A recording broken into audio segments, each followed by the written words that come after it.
Hey guys, obviously I'm back again.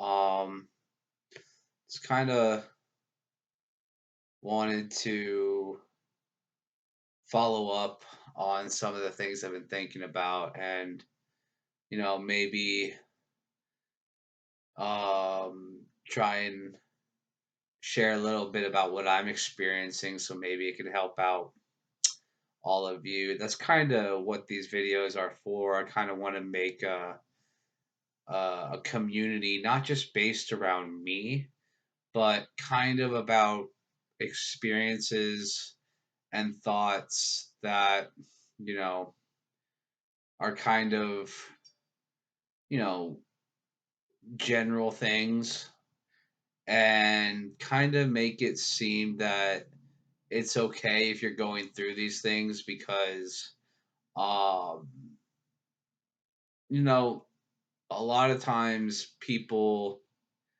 feel like they're alone. And I know you've heard it before. I'm just kind of, I want to make sure that you guys know that um, it's okay to feel down.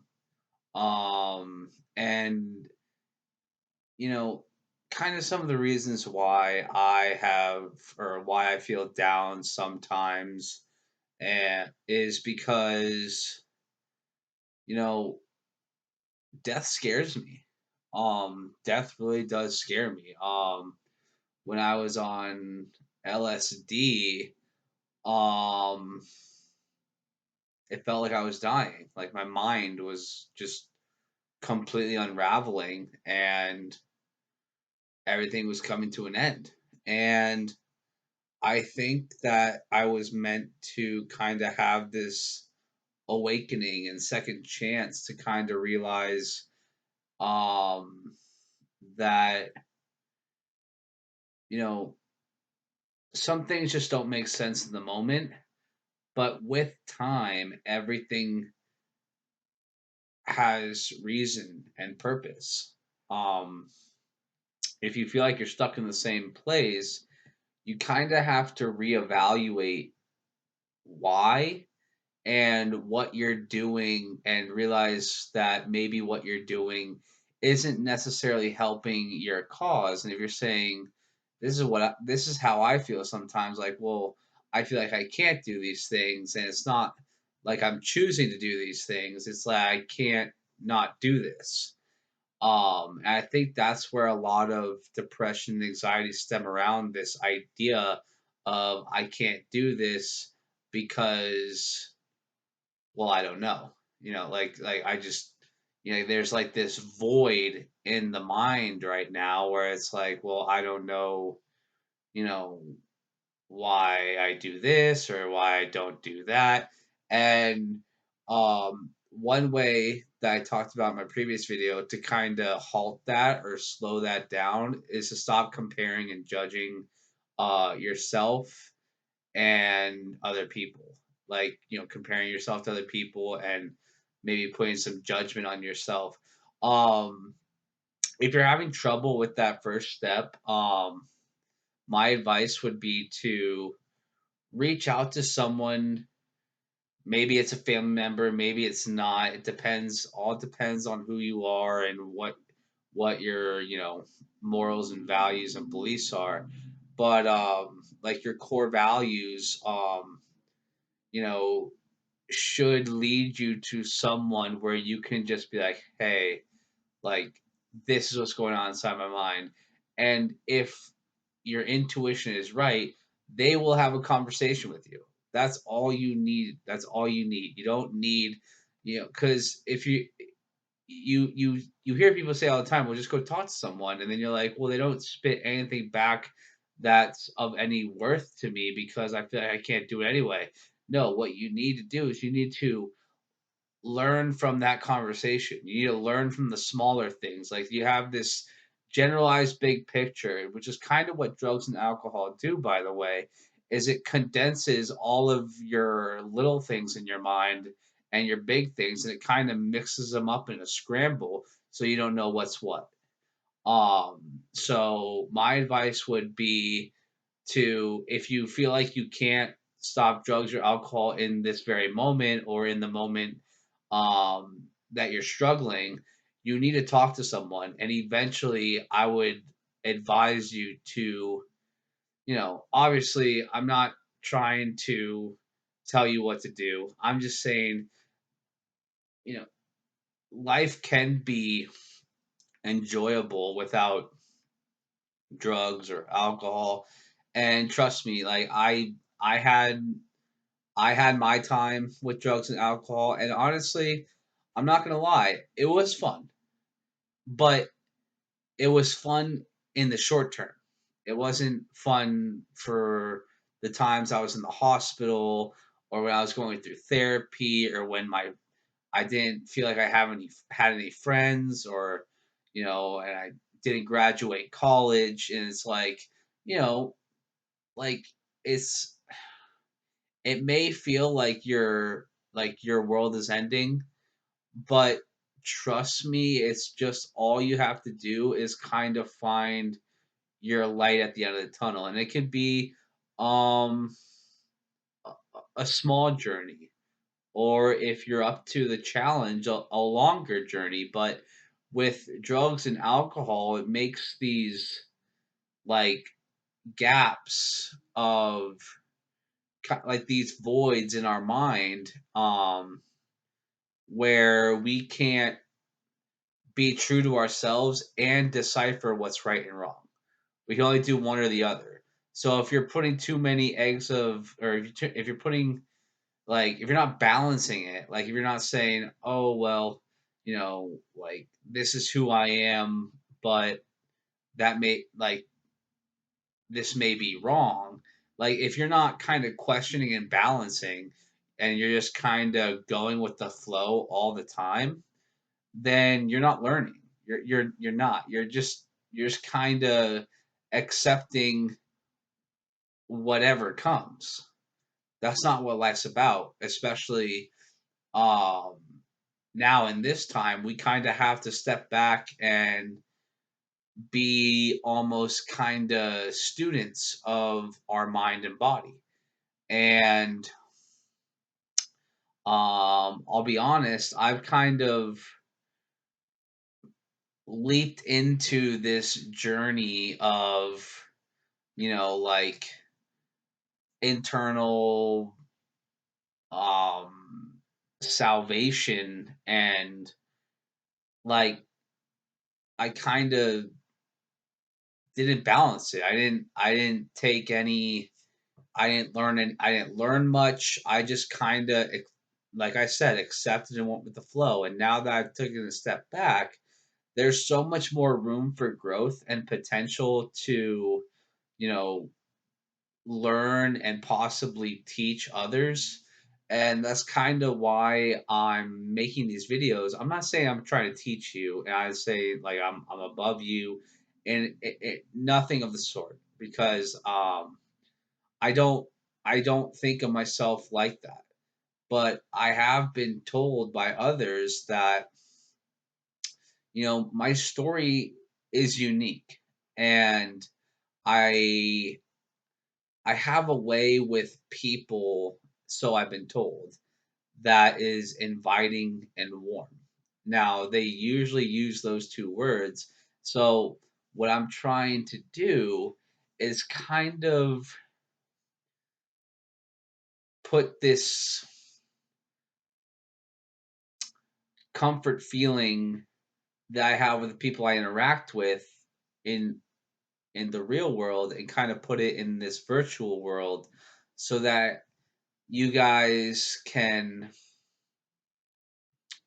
understand a little bit more about um like the journey and the process of like what you would do um if you were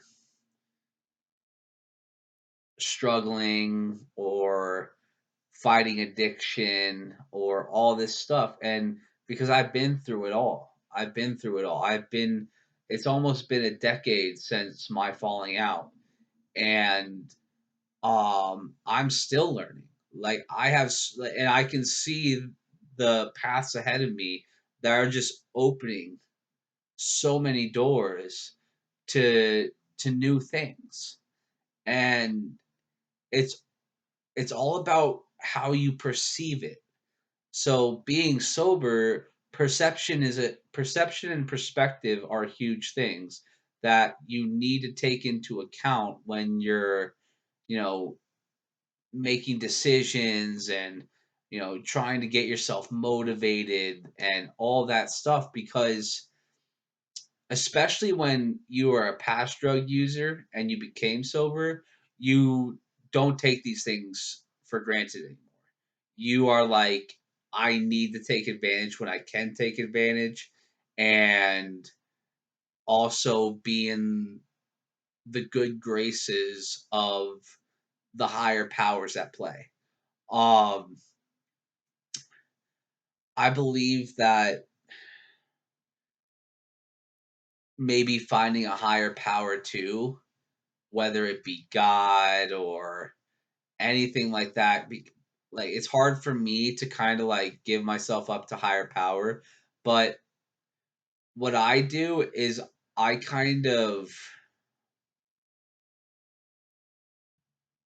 teach myself, and then over time my mind will be like, well, you can improve here. It like micromanages my thoughts, and I've kind of overloaded myself now that I'm thinking about it.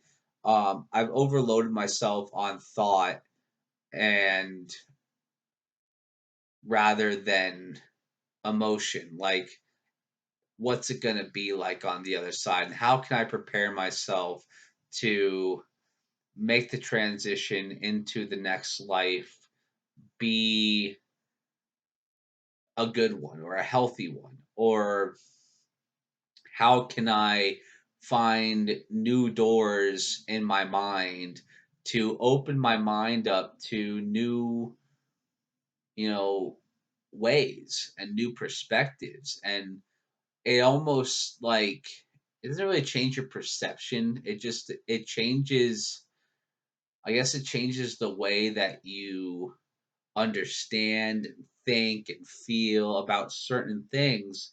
And if you can kind of key in on how to, you know, properly set yourself up to, like, you know, it's setting yourself up to set yourself up, always being like two steps ahead.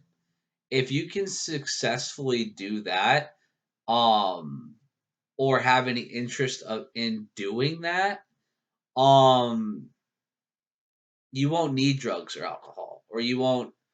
But at the same time, don't put some balance into it. Connect with people, because that's what I'm having trouble with, and I think that a lot of people with the technological advancements are kind of getting complacent at home, like I said in my previous video. And I'm kind of starting to come out of that a little bit. And trust me, like I've been in the phase of like there's no hope. I'm just gonna stay here at home, and that's gonna be my life. I've been there because it feels like no matter how much you want to, you just can't get your mind and body on the same page. That's why I'm trying to push this idea of um being sober and finding things introspectively, and you know keying in on some mental stuff first before you start to get into the physical, like I need to get up, I need to do this, I need to do that. And some of you are saying, well, I just don't have that much time to deal with it, and I understand that. And I guess that's a good point. I'm just saying that um if you are feeling these feelings, know that um, meditation is a good thing. I sometimes take cold showers to kind of wake my mind up and, get my body and the senses woken up.